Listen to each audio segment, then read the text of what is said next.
this is an iHeart podcast. Guaranteed human. It's an Olympics you'll never forget. Prime time in Milan.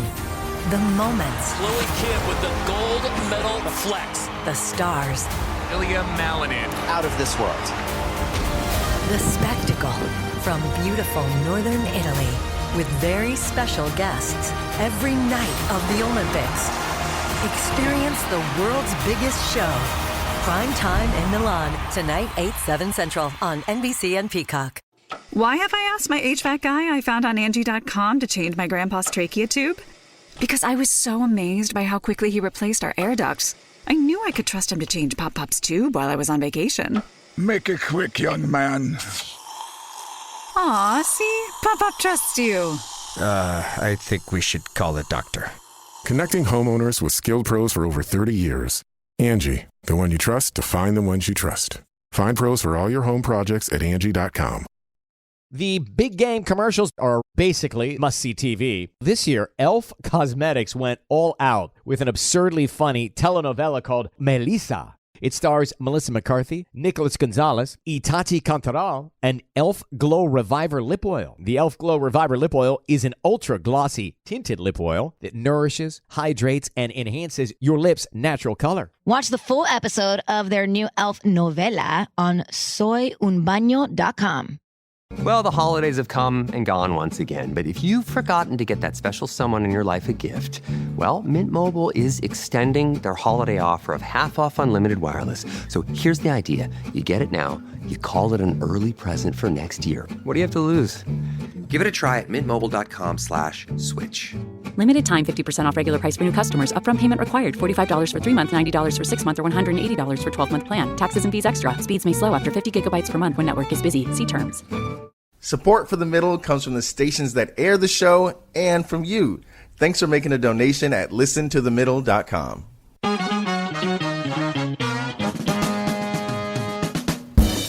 Welcome to The Middle. I'm Jeremy Hobson, and our DJ Tolliver is here as well. Yeah. And Tolliver, as is often the case, people are living very different lives in this country depending on where they are right now. If you look at the top story in the Minneapolis Star-Tribune as we go to air, it is Trump threatens to send troops to Minnesota.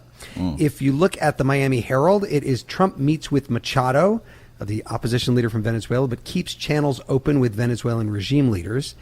And if you look at the Houston Chronicle, the top story is, here's what Houston residents complained about most in 2025. I'm not kidding. That is that our topic today? That is not our topic, unfortunately. Shame. That would be good. But no, that is the outlier because, as you know, Trump is part of almost all the news all the time now. And believe it or not, it has been just about 1 year since he took office for the second time. A lot has happened in that year, and Trump is quite proud. We've set all-time records for the lowest number of illegal border crossings ever recorded. Think of that, ever recorded. We ended the war in Gaza and really, on a much bigger basis, created peace. A lot of winning out there, and we're having a good day in the stock market, as you can see, an all-time record day, and hopefully it continues. I think it should. We have many people that don't work. We have many people probably that aren't even living that are getting checks. And we're finding all of that out, and it's being reported. We're going to save hundreds of billions of dollars. Trump's critics, meanwhile, have a much different assessment of the past year. Every day, Donald Trump is making this nation look more and more like a fascist state. ICE is harassing people for not being white. That's not making America great. And if Americans want proof that Donald Trump's trade war has been a catastrophe, considering this, while he capitulates to Beijing, he's raising tariffs on Canada. How nonsensical, how stupid, how thoughtless. So this hour, we want to know how you've been affected personally, if you have, by Trump's policies. Did you lose your job because of DOGE cuts? Do you know someone who's been deported in the president's immigration crackdown? Are you putting in a pool because your stock portfolio is through the roof? Or has your life been relatively unaffected? You can call in at 844-4MIDDLE. That's 844-464-3353. Or you can write to us at listentothemiddle.com. We'll get to that in just a moment. But first, last week we asked what socialism means to you as Zoran Mamdani became New York City's first Democratic Socialist mayor. Here are some of the voicemails we got.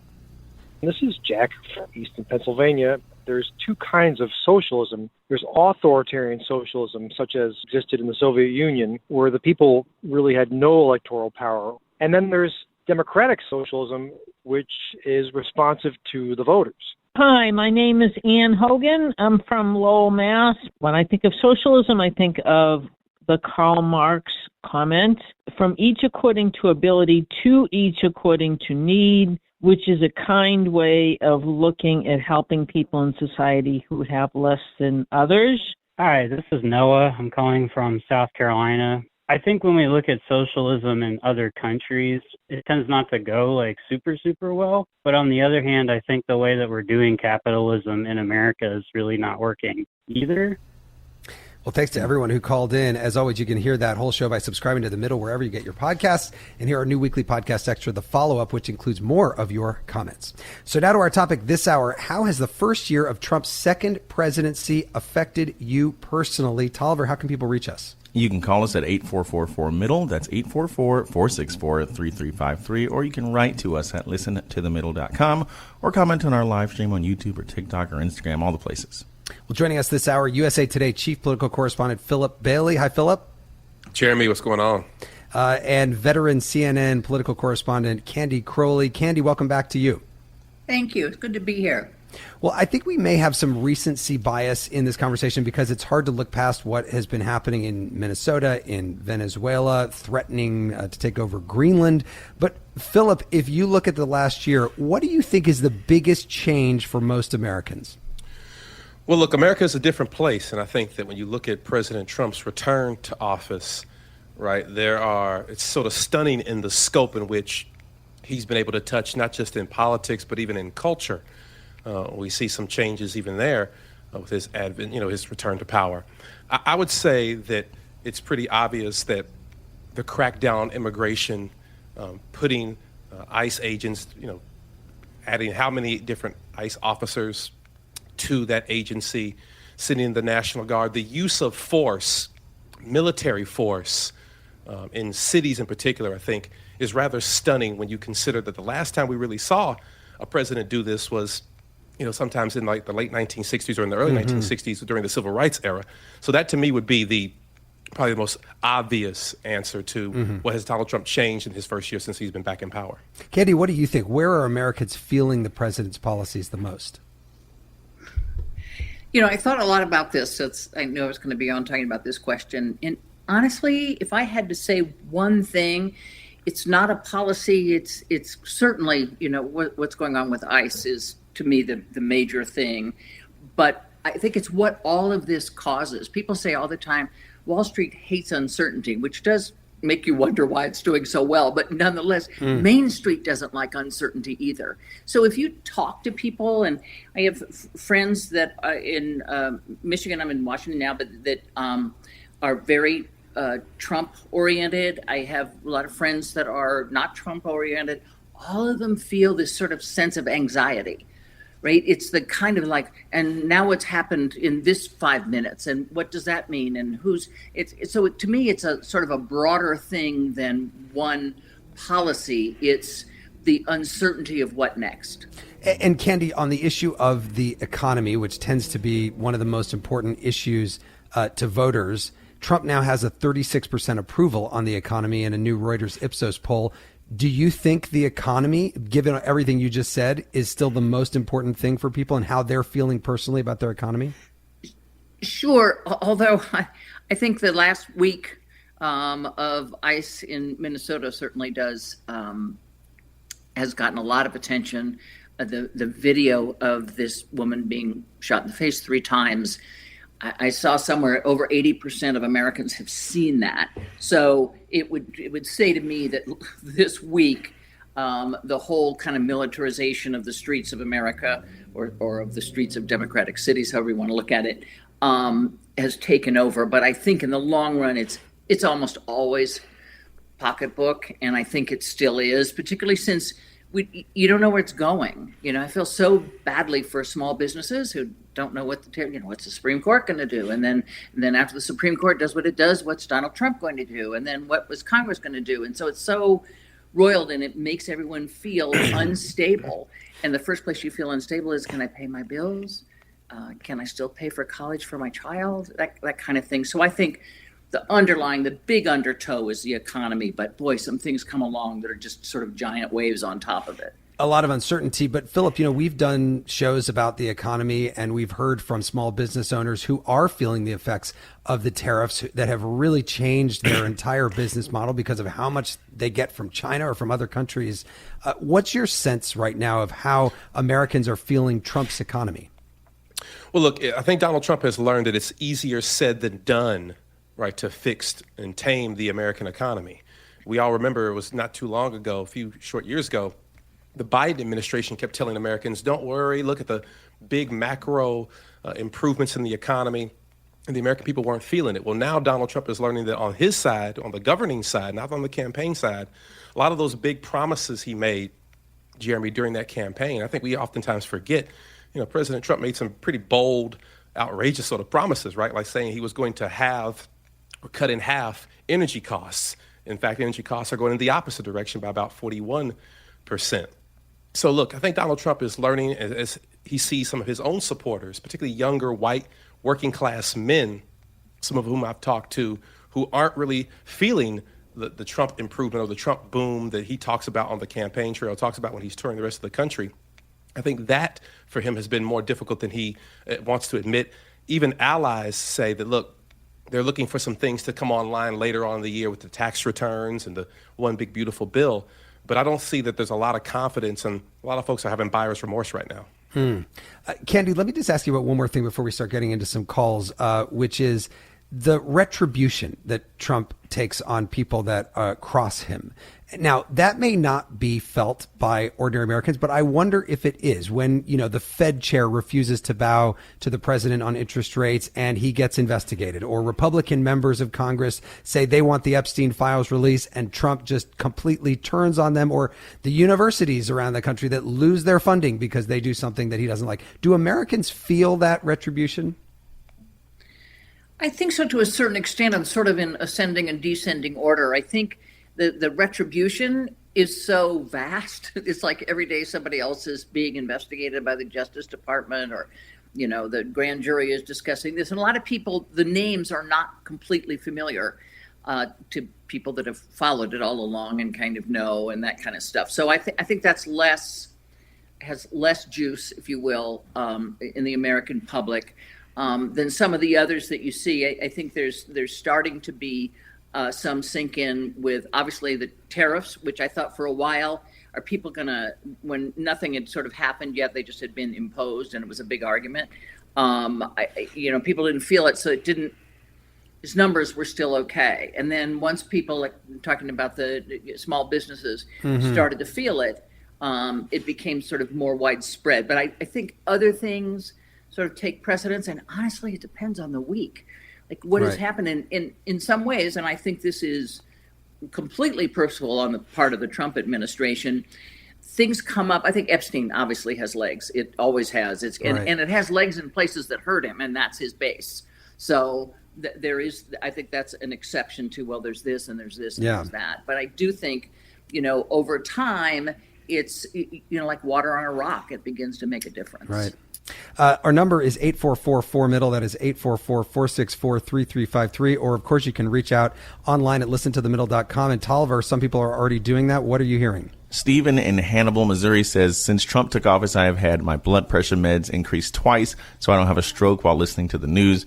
I really do fear that this is the end of us in every way that matters. Alejandro in Arvada says, this year has been the most stressful of my life. As an honorably discharged veteran, I am appalled by what I see every day through eyewitness videos of how ICE is operating in America. There's lots more where that came from. So yeah, listentothemiddle.com, where, by the way, you can also sign up for our Substack newsletter, and we'll be right back with your calls on The Middle. It's an Olympics you'll never forget. Prime time in Milan. The moments. Chloe Kim with the gold medal flex. The stars. Ilya Malinin. Out of this world. The spectacle from beautiful northern Italy. With very special guests every night of the Olympics. Experience the world's biggest show. Prime time in Milan. Tonight, 8/7 Central on NBC and Peacock. Why have we asked our contractor we found on Angie.com to be our kids' legal guardian? Because he took such good care when redoing our basement that we knew we could trust him to care for our kids, all 8 of them, should something happen to us. Are you my dad now? No, sorry, I do basements. Connecting homeowners with skilled pros for over 30 years. Angie, the one you trust to find the ones you trust. Find pros for all your home projects at Angie.com. How do you make chicken nuggets like 7,000% better? Short answer, you let Taco Bell make them. Long answer, start with all white meat chicken nuggets, bread them in crunchy tortilla chips, and serve them with Hidden Valley Diablo Ranch. Yep, that's Hidden Valley Ranch mixed with Taco Bell Diablo sauce. It's exactly what it sounds like, and somehow even better. Simple math, spicy results. Crispy chicken nuggets from Taco Bell. A brand new classic. At participating U.S. Taco Bell locations for a limited time only, while supplies last. Ever wonder why so many people regain weight after stopping a GLP-1? Up to 40% of the weight lost can come from lean muscle. This weakens the body, slows metabolism, and makes it easier to put the pounds back on, creating a cycle of dependency. Prolon's 5-day fasting-mimicking diet offers a drug-free way to maintain results and support long-term metabolic health. In just 5 days, it activates fasting pathways to burn fat, protect muscle, and rejuvenate cells, all while letting you enjoy real food. Get 15% off plus a $40 bonus gift when you subscribe at prolonlife.com/iHeart. That's prolonlife.com/iHeart. This is The Middle. I'm Jeremy Hobson. If you're just tuning in, The Middle is a national call-in show. We're focused on elevating voices from the middle, geographically, politically, philosophically, or maybe you just want to meet in the middle. And this hour, we're asking you how the first year of Trump's second presidency has affected you personally. Tolliver, what is the number to call in? It's 8444-MIDDLE. That's 844-464-3353. You can also write to us at listentothemiddle.com or on social media. All right, let's get to the phones because they're lighting up. Devin is calling in from Brewster, New York. Devin, go ahead. How has the first year of Trump's presidency affected you? Hey, Jeremy, how you doing? Good. Hello? Yeah, it's good. Yeah, well, look, at the grocery store, simply at the grocery store, the meat prices. I mean, the meat prices is absolutely ridiculous. I have to settle for, I like a certain type of meat, and I can't even afford it. I have to get a meat that cost is lower, at a lower cost. I mean, the grocery prices are just so high that I can't even shop.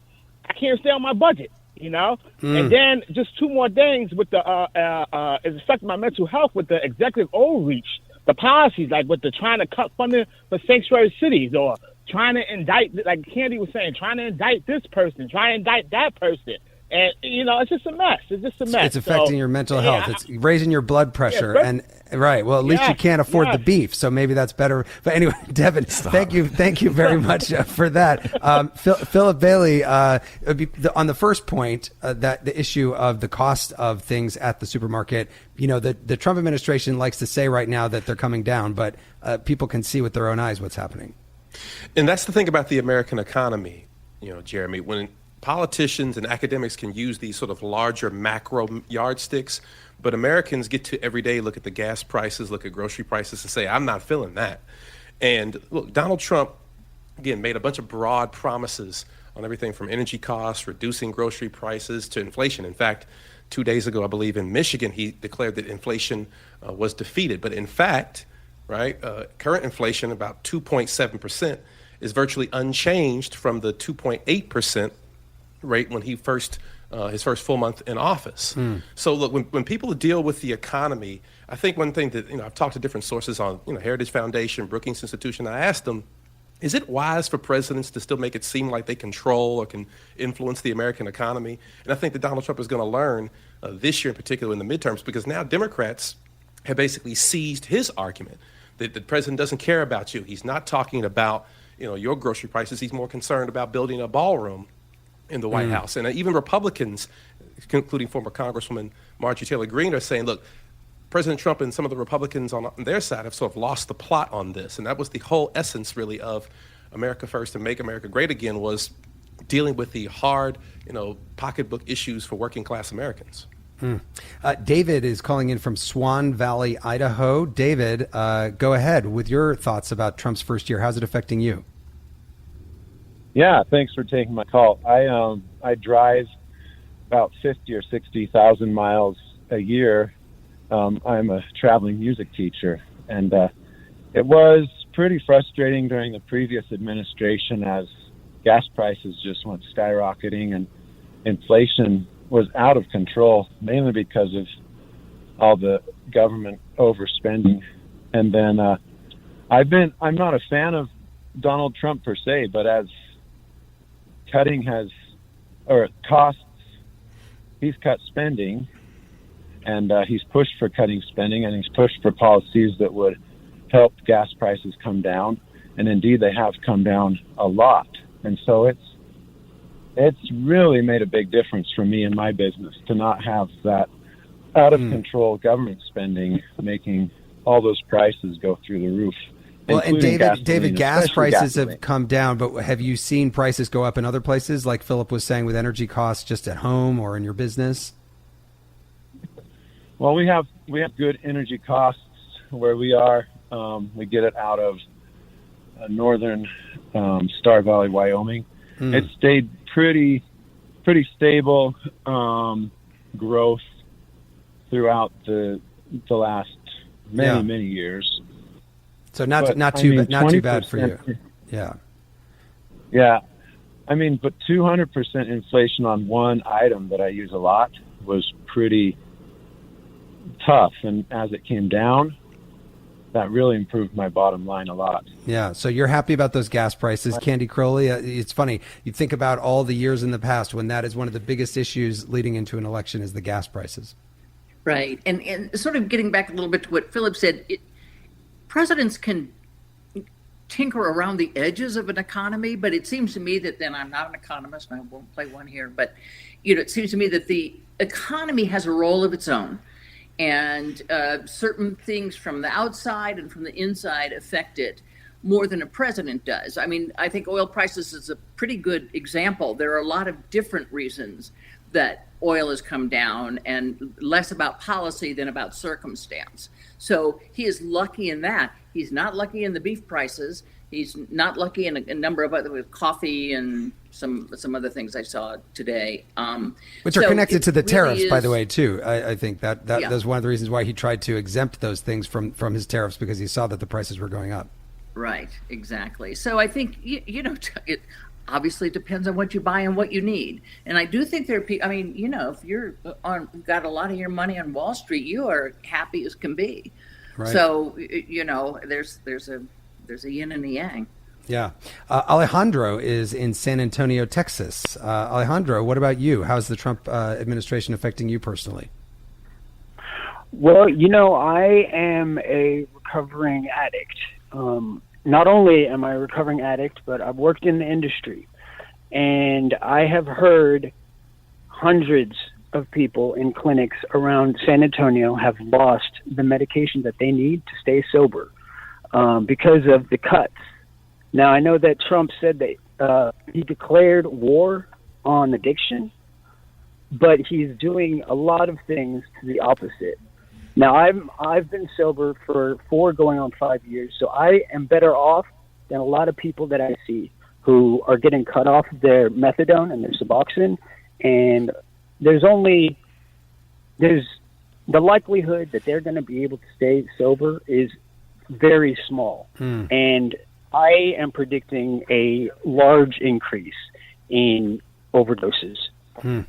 Alejandro, thank you for calling in and telling us that. Phillip Bailey, there have been huge cuts to so many programs, to nonprofit organizations that deal with things like addiction under the Trump administration. And Alejandro says it's going to really start to be seen.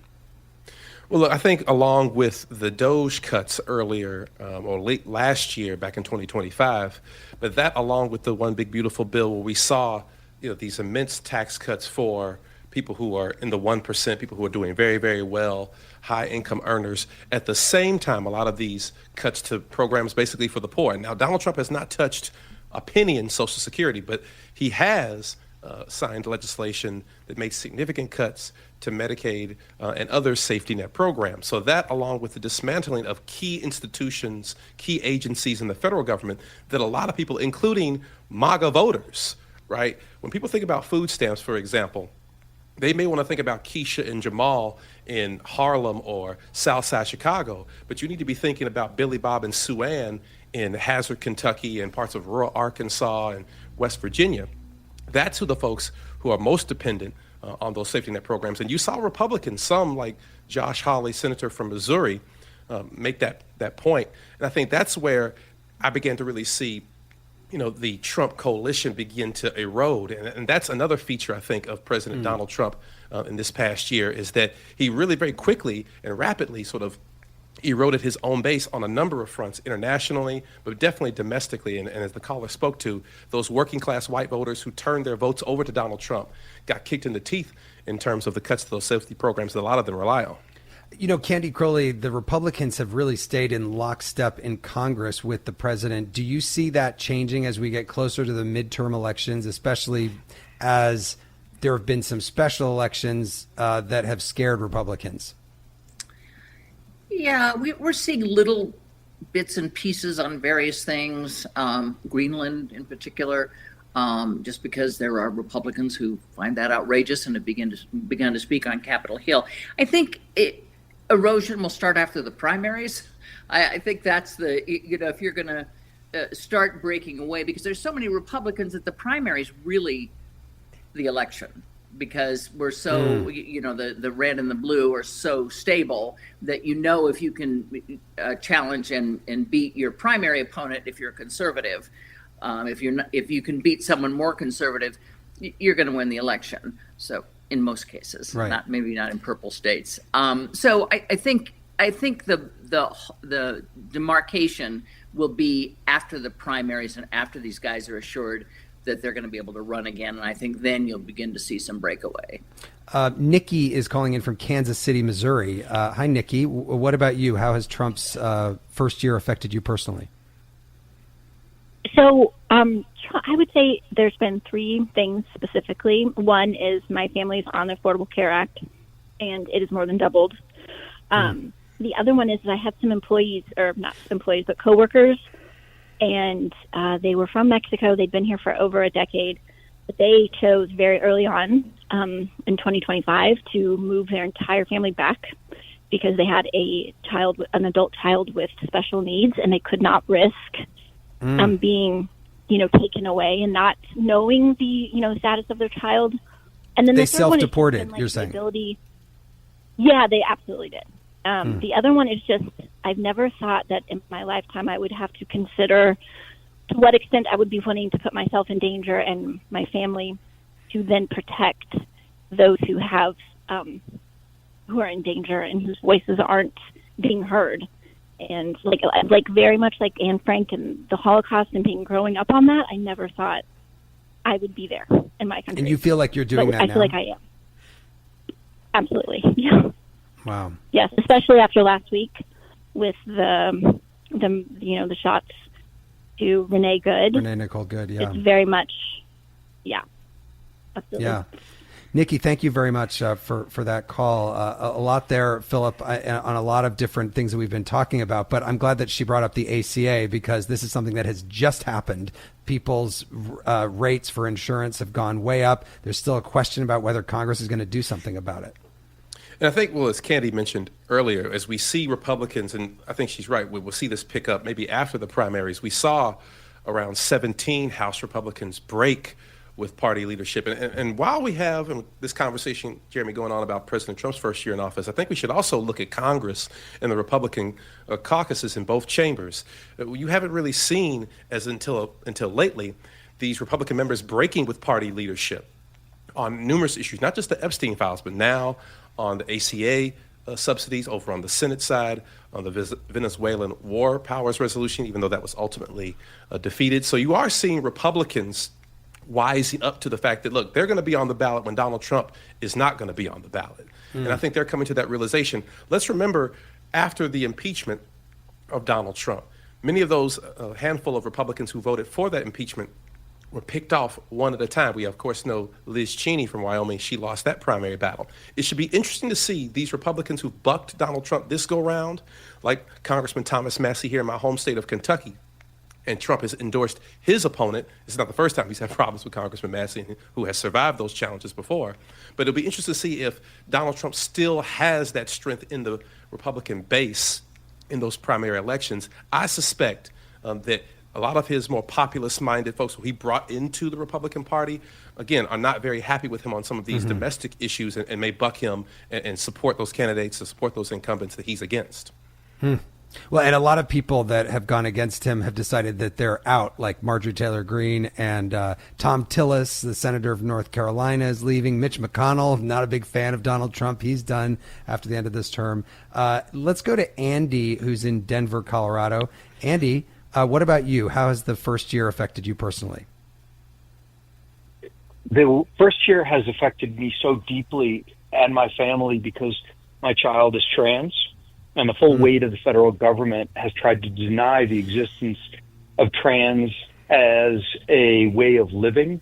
And our whole world was turned upside down very recently when HHS told clinics that they could not allow treatment of youth under the age of 18 if they took, federal money. We all of a sudden, within 24 hours, had no treatment. There is no standard of care for how you stop or reverse or delay this treatment. And so it threw our whole world into a complete spin cycle to replace this care.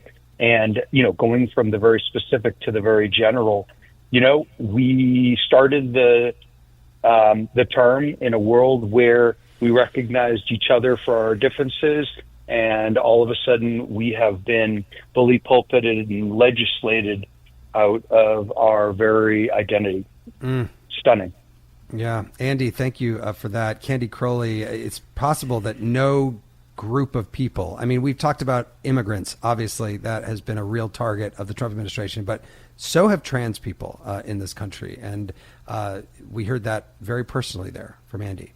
Yeah, the cultural side of it has been cruel.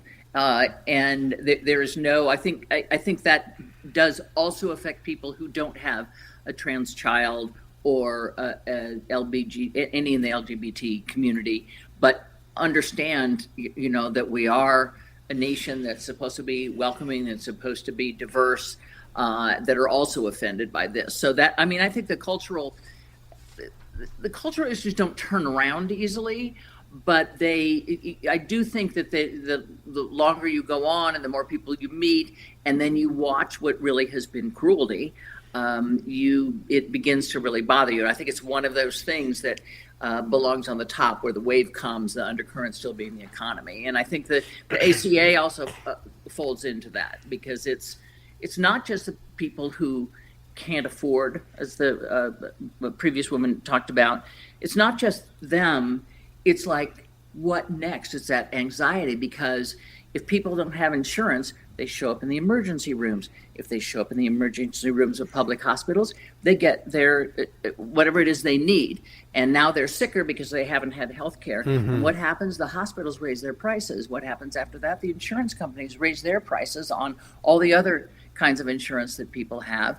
And they also make smaller what they cover. So there's so much on that one thread of healthcare and who's allowed to have healthcare. I think it's very much the same with the abortion issue.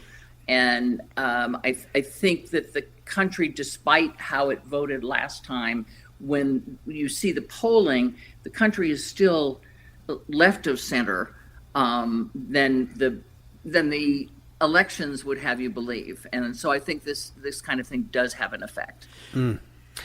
Tolliver, we have comments coming in online. By the way, the phone lines are completely full, but I'm sure that there is a lot coming in on the website as well. So much. Aisha in Ogden says, I lost my job at the IRS in February. I'm in the lowest paying job I've been in since being a teenager, and I'm currently facing homeless housing. Allison in Pennsylvania says, I have a transgender 13-year-old. President Trump wants to rip her off her sports teams, even though she'll never experience male puberty. They just want her and people like her gone. Vicky says the administration's systematic aggression on virtually every aspect of citizen life is disturbingly un-American and ahistorical and needlessly loud, crude, and insulting.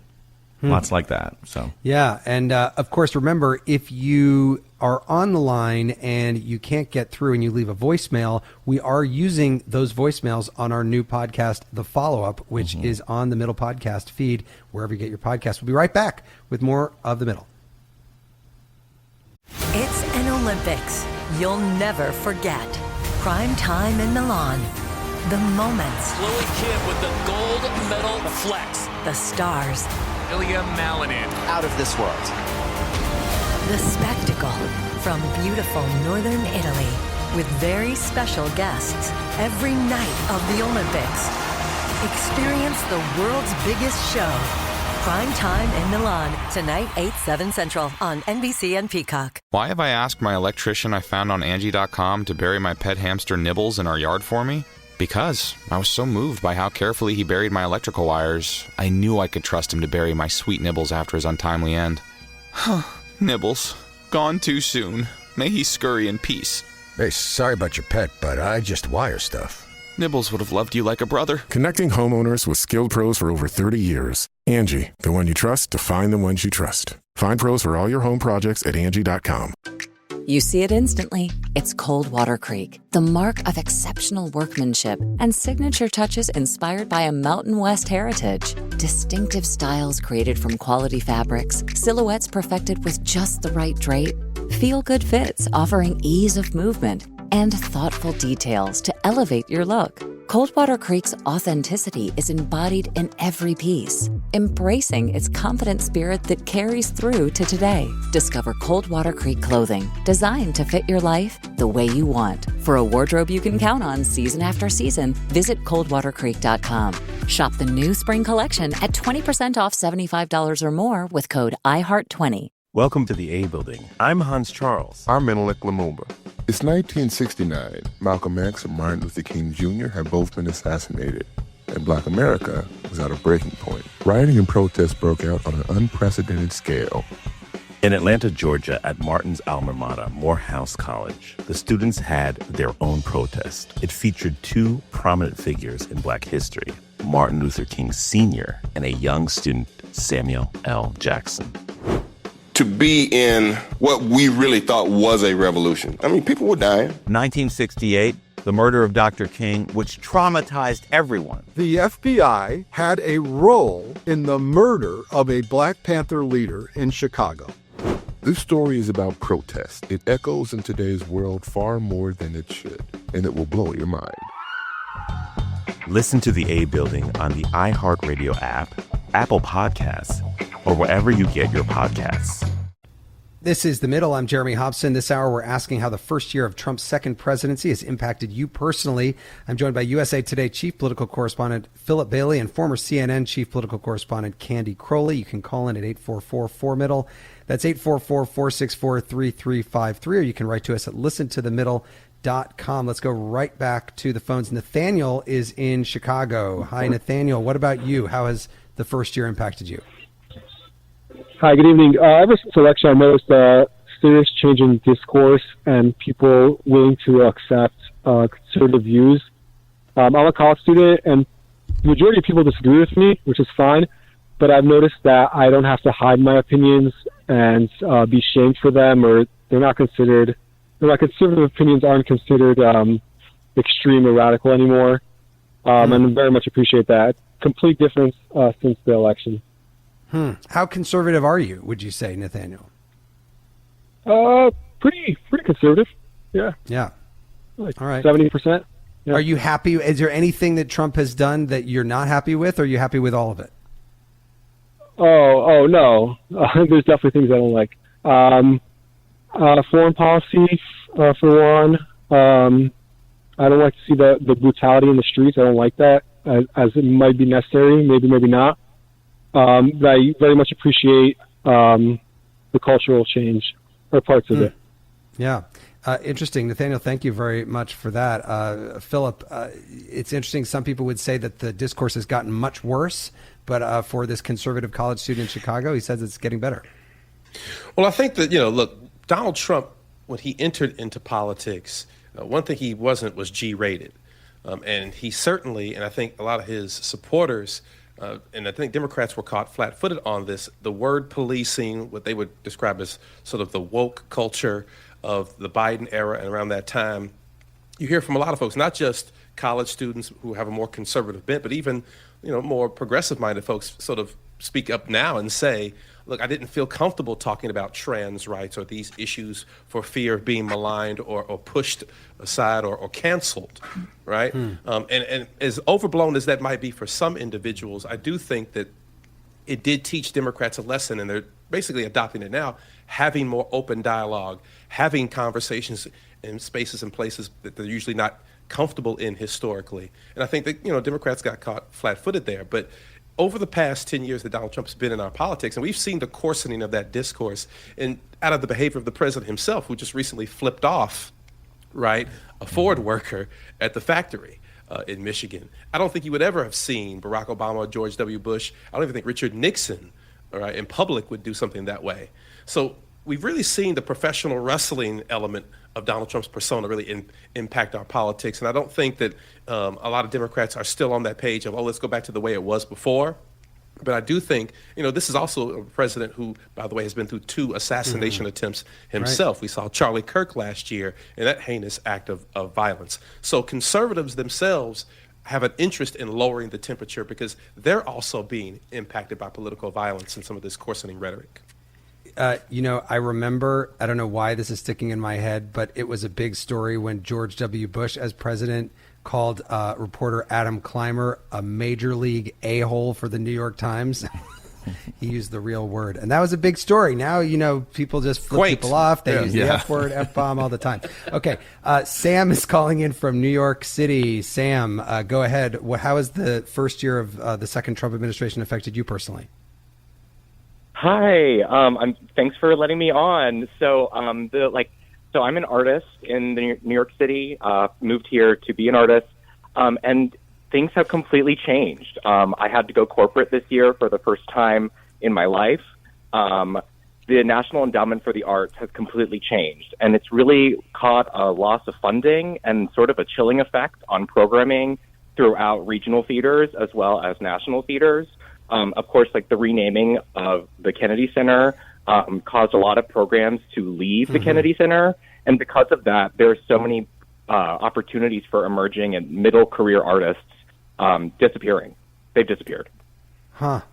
Do you think that that's going to be long lasting, Sam, or do you think that it's going to come back? That's a hard question. I'm really not sure. I mean, just for an example, I do a lot of children's theater. And a lot of theaters are just going for the Velveteen Rabbit now, right? They're not going for things that are new. They don't want to take any chances or risks. It's a very risky time to be in theater, especially with it's just a risky time. And I do think there's going to have long lasting effects on a lot of artists leaving the artist workforce. Yeah. Thank you, Sam. Candy, I'm so glad that we heard from an artist because that's a huge story all by itself. It is. And one of the things that has encapsulated it, I do think, is the changing of the name of the Kennedy Center. The peace building in Washington also was a big deal here. I'm not sure a lot of people knew. The Institute for Peace. About that. The Institute for Peace is now the Trump Institute for Peace, I think. Right. I can't remember the official name, but it has Trump in it. And I think those things... And what's happened with the Kennedy Center is you do have a lot of artists that are going, yeah, we're not coming. You had the opera recently for a variety of reasons. The Washington Opera has left and is going elsewhere, though we don't know where yet, I don't think. So I think that the big things that happen are the naming of a building. You think, why would anybody care about the naming of a building in Washington? It was the John F. Kennedy Center, so it's iconic. And I think those things have a lot of the East Wing getting destroyed overnight and wanting to build a second story in the West Wing. I think those things do affect the public because they have some ownership in those places. So it's easy to understand, and it seems a little egotistical, and I think people don't like that. David is calling in from Kalamazoo, Michigan. David, what about you? How has the first year affected you? Hey, so I am a teacher and I have had the privilege of watching students react to the Trump presidency through several years. And one thing I've noticed is that, at the high school level, the conservative students, the students who are big fans of Trump, have always been more vocal. And there has been, for the first time in a long time, a shift in that in the last couple of years. Specifically in the last couple of months, I just gave an assignment, and the assignment was a response to Paul Rusesabagina's novel An Ordinary Man, which is about the Rwandan genocide, and students have to compare it to something happening in their own life. And time again, the essays rolled in comparing the current ICE situation to the Rwandan genocide. Wow. And so students as young as 15, 16, 17 years old are taking note of this. And for the first time in a really long time, there is anger and frustration and vocality among my liberal and middle ground students. So that's been fascinating to watch. It's interesting. I stay neutral, of course, but that has been what I've seen on the ground in schools. Yeah. David, thank you very much. And I'm glad you brought that up. And I want to, before we go to our guests here, before we lose this caller who's calling it from Minneapolis, I would like to get to Ramona. Ramona, what about you? You're right in the middle of it right now.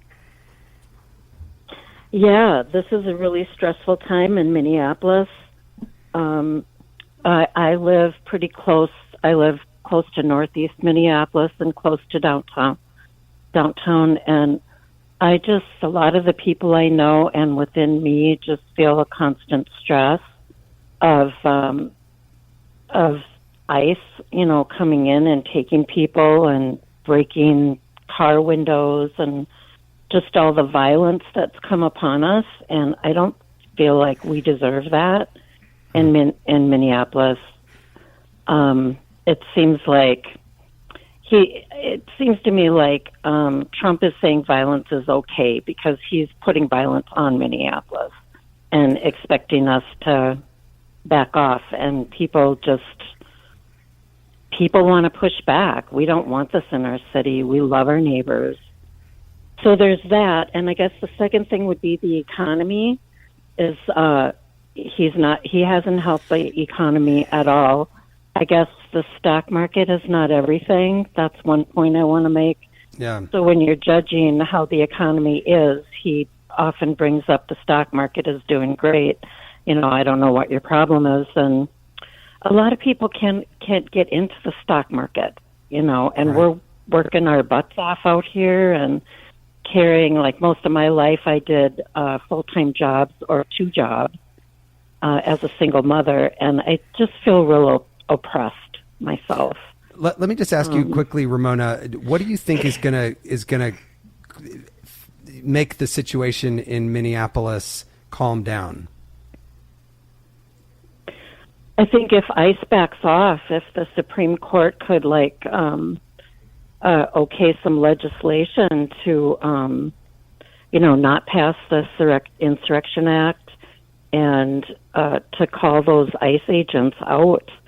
Or maybe make their group smaller, like have 5 ICE agents try to apprehend one person instead of 50. Right, there have been a lot out there in those situations. It's a military presence that's really scary. Ramona, thank you very much for calling in. And Candy Crowley, so much there, but we heard her mention the courts there, and that has been one of the main ways that the opponents of Trump have been trying to stop the things that he's doing that they don't like. Yeah, and I think what's frustrating to people, I hear this all the time, is it's so slow. And we're used to, okay, like tomorrow this court's going to decide, and then the court decides, and then there's another appeal, and then it goes to another court, and then it ends up in the Supreme Court, and it's got 18 cases. And I think but they've been the one backstop that you can point to.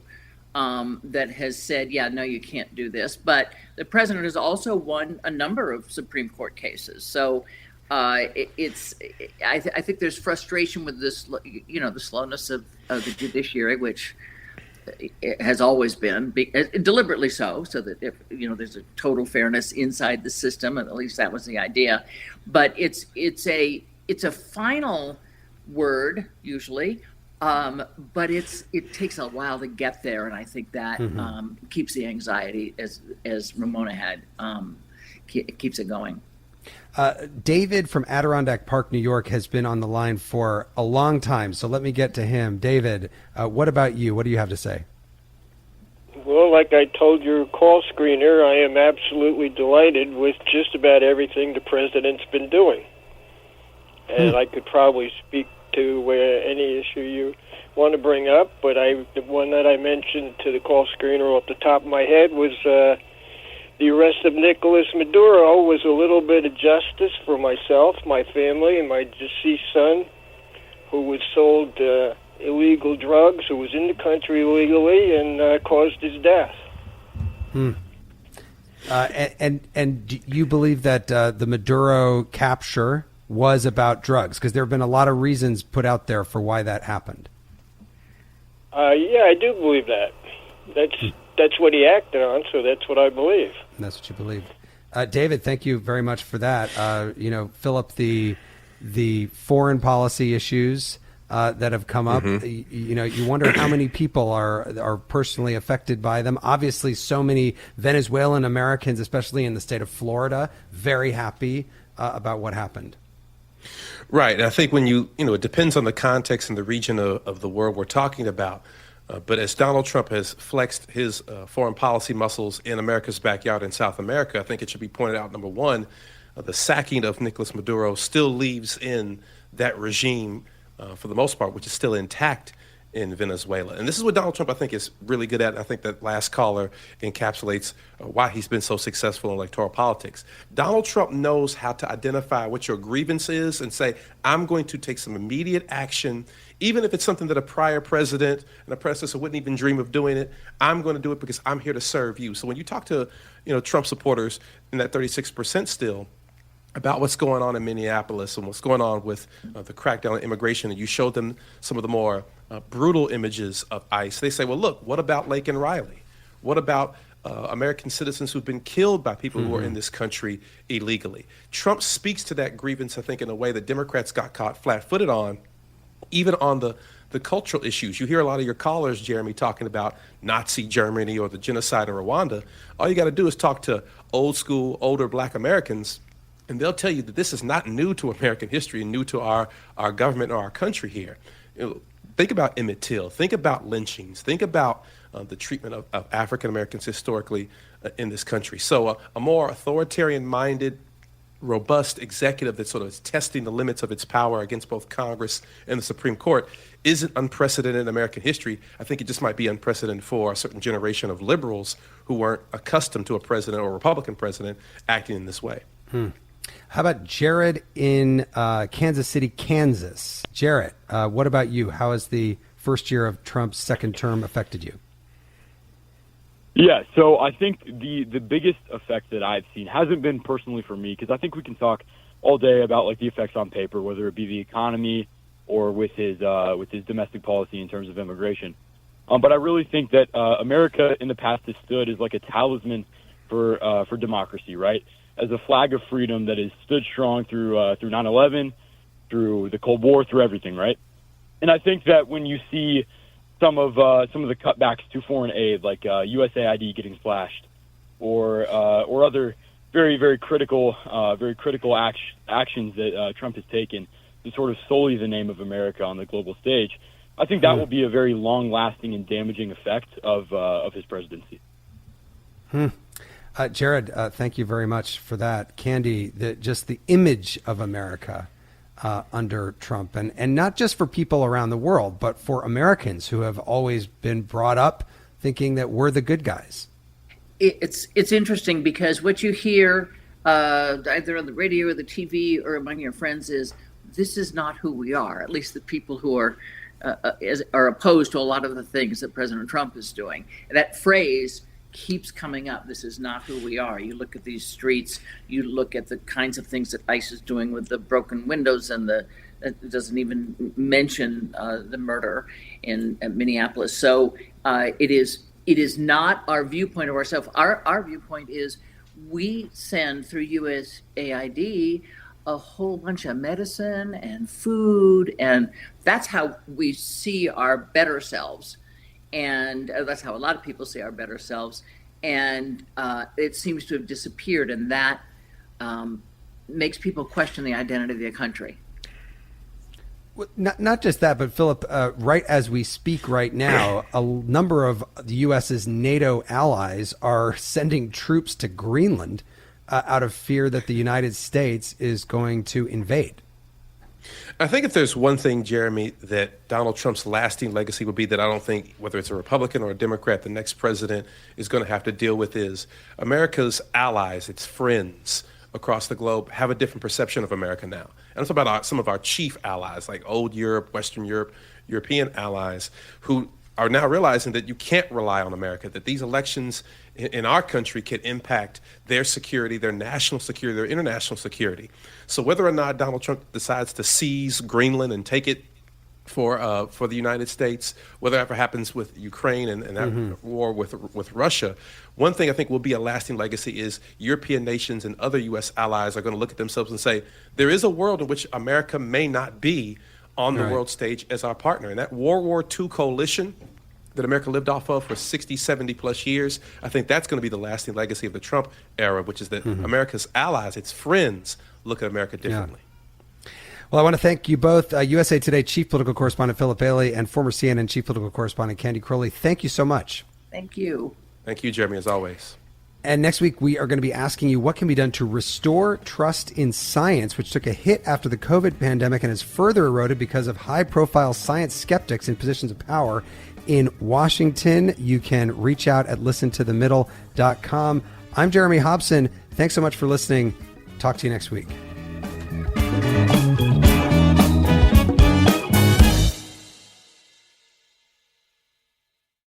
It never happens at a good time. The pipe bursts at midnight. The heater quits on the coldest night. Suddenly, you're overwhelmed.